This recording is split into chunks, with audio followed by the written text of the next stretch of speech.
사울 집안의 군대 장관 아브넬이 배반을 하고 다윗에게 투항하는 장면이 나옵니다. 지금까지 아브넬은 다윗이 온 이스라엘을 다스리는 것이 하나님의 뜻인 줄 알았습니다.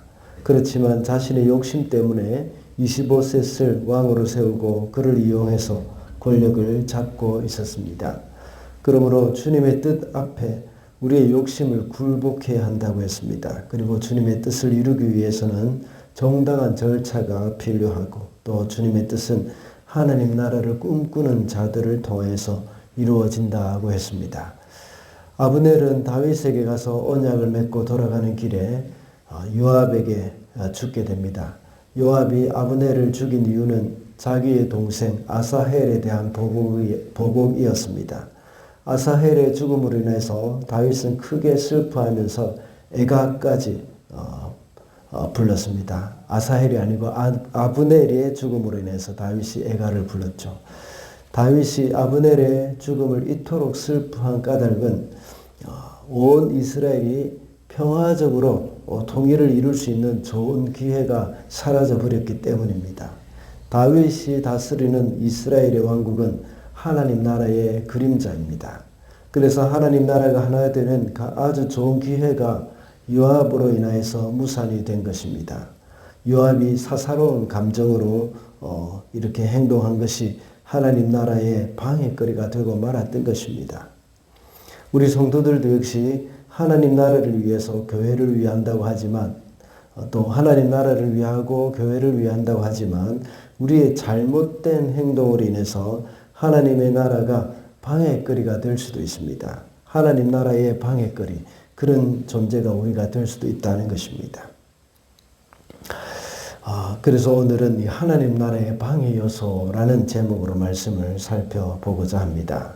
첫째로 원한을 가진 마음이 하나님 나라의 방해 요소가 됩니다. 27절 말씀입니다.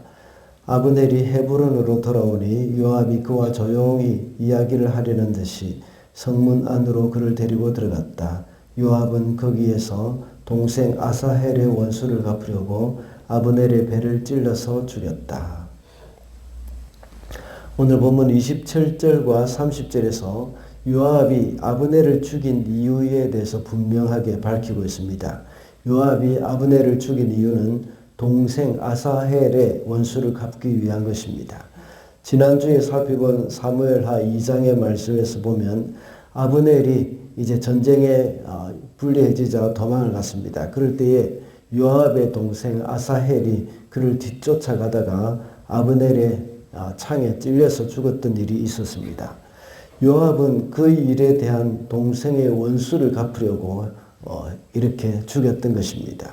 요압이 하나님 나라의 그림자라고 할 수 있는 그 다윗 왕국을 정말 진심으로 원하는 마음이 있었다면 그런 개인적인 원한을 내세워서 아브넬을 죽이지 않았을 것입니다. 그러나 그가 아브넬을 죽임으로 말미암아서 다윗 왕국이 평화로운 통일을 이루어 가는 데에 이 방해가 되고 말았습니다. 우리 마음 가운데 있는 그 원한, 이것은 부정적인 감정이죠. 그것은 아주 부정적인 에너지로서 이 파괴력이 있습니다. 그 마음을 가지고 있을 때에 하나님의 일을 할 수가 없는 것이죠. 특히 교회는 하나님 나라의 공동체입니다. 그래서 서로 협력해야 하는 일이 굉장히 많습니다. 그러나 서로의 성격과 스타일이 다르기 때문에 마음이 맞지 않을 수도 있고 본의 아니게 서로에게 피해를 줄 수도 있습니다. 그렇지만 그런 일들로 인해서 서로에 대해서 원한을 품거나 또 피해의식을 가져서는 안 됩니다. 그리고 그런 마음은 하나님 나라에도 전혀 도움이 되지 않습니다. 우리 마음 가운데 누군가의 원한이나 피해의식 또는 원망하는 마음이 있다면 그 마음을 주님께 가지고 가야 합니다. 그래서 그 마음을 용서의 마음으로 바꾸어 달라고 하나님 앞에 기도해야 합니다. 그렇게 원한을 가진 마음은 성령에 속한 마음이 아니죠. 그러므로 우리 안에 원한을 가진 마음은 하나님 나라의 방해 요소가 된다는 것을 기억을 해야 하겠습니다. 둘째로 상대방에 대한 오해가 하나님 나라의 방해 요소가 됩니다. 25절 말씀입니다. 넬의 아들 아브넬은 임금님께서 잘 아시다시피 임금님을 속이려고 온 것이며 임금님이 드나드는 것을 살피고 임금님이 하고 계시는 일도 모조리 알려고 온 것입니다. 요압의 말입니다. 요압은 아브넬이 다윗을 만나고 무사히 돌아갔다는 말을 들었습니다. 그래서 다윗에게 가서 따졌습니다. 어찌하여 아브넬을 순순히 돌려보냈느냐는 것입니다. 요압은 아브넬을 좋은 감정으로 보지 않았습니다. 물론 그 이면에는 자기 동생을 죽인 사람이라는 그 원한이 도사리고 있었습니다. 그와 동시에 요압은 아브넬이 하는 모든 행동에 대해서 곱게 보지 않았습니다. 그래서 아브넬이 다윗에게 온 것도 역시 평화를 목적으로 한 것이 아니라 다윗을 속이고 정탐하러 온 것이라고 말을 하는 겁니다. 아브넬에 대한 요압의 편견이고 오해를 하고 있는 것이죠. 누군가에 대해서 마음이 상하면 항상 그 사람에 대한 편견과 오해가 있기 마련입니다. 그런 오해로 인해서 요압은 아브넬을 죽일 구실을 찾은 것입니다. 그 결과 이스라엘 나라의 평화적인 통일은 무산되고 말았습니다. 그러므로 편견과 오해는 하나님 나라의 공동체를 세워가는 일에 많은 방해가 됩니다. 우리 성도들도 상대방에 대한 편견 또 상대방에 대한 오해 이런 것들을 가지지 않도록 늘 힘을 써야 합니다. 서로에 대해서 오해나 편견이 있으면 그것을 풀기 위해서 노력을 해야 합니다. 그런 것은 대부분이 서로 마음을 열고 대화를 하면 해결될 수 있는 문제가 많습니다. 요압이 정말 다윗의 왕국을 위하는 그런 마음이 있었다면 진지하게 마음을 열고 아브넬과 대화를 했을 것입니다. 문제는 그럴 마음이 없는 것이 문제입니다. 요압도 역시 아브넬과 대화를 하고 풀 마음이 없었고 그저 동생에 대한 원한을 갚겠다는 생각밖에 없었던 것입니다. 그런 마음이 바로 하나님 나라의 방해 요소가 되었던 것입니다. 마지막으로 변화되지 않은 기질이 하나님 나라의 방해 요소가 됩니다. 39절 말씀입니다. 스루야의 아들들이 나보다 더 강하니 비록 내가 기름 부음을 받은 왕이라고 하지만 보다시피 이렇게 약하오. 그러므로 이런 악을 저지른 사람에게 주님께서 그 죄악에 따라 갚아주시기만 바랄 뿐이요. 지난주에 새벽기도 시간에 인본주의 생각은 신본주의를 위협한다는 말씀을 드린 적이 있습니다.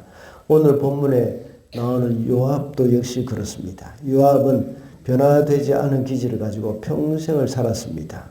그것은 다윗의 권위, 하나님이 주신 다윗의 권위를 위협할 정도였습니다.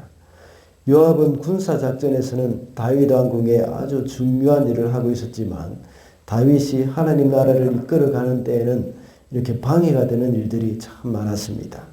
오늘 본문에서도 역시 요압의 이런 억세고 자기 마음대로 하려는 이런 기질로 인해서 다윗이 요압을 통제할 수가 없었습니다. 그래서 방금 읽은 39절의 말씀과 같이 스루야의 아들들이 나보다 강하다 하고 말을 합니다. 스루야의 아들들은 요압과 아비새를 말하는 것이죠. 요압과 아비새는 다윗을 도와주는 것처럼 보이지만 통일 왕국을 세워가는 일에 적지 않은 방해가 되었습니다. 우리가 하나님 나라의 일을 할 때에 자연인의 성품은 하나님 나라를 방해할 때가 많다는 것을 기억해야 합니다. 우리의 성품은 하나님의 말씀으로 다듬어져야 하고 주님의 성품으로 바뀌어져야 합니다. 그렇지 않으면 항상 좌충우돌하면서 공동체의 어려움이 될 수가 있다는 것을 기억을 해야 합니다. 그렇다고 해서 기질이 변화되지 않았다면 하나님 일을 하지 말아야 한다는 말은 아닙니다.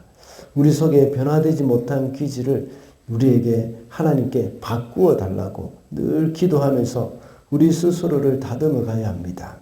그리고 나도 모르게 흘러나오는 그 억센 기질을 주님 앞에 내어놓고 처절하게 몸부림치며 하나님 앞에 나 자신을 깨뜨리는 시간을 가져야 합니다.